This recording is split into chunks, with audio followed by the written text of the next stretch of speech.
ito regalo ko sa asawa ko ngayon. Papasko. Kaya tingnan ko magugustuhan niya.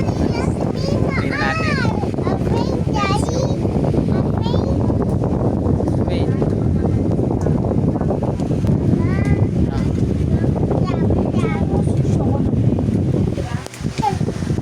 May burger yata ako. Hindi naman mainit. Wash your eye. Wow! Hindi na ako bibili sa daan eh.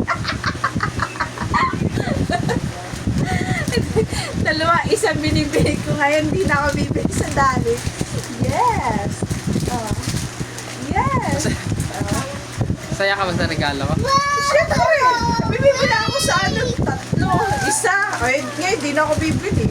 Meron na ako. Dahil yun. Hindi ko na kailangan sabihin dahil tikla mo ako kasi meron na. Alam mo lang. Ang sasabi mo? Thank you.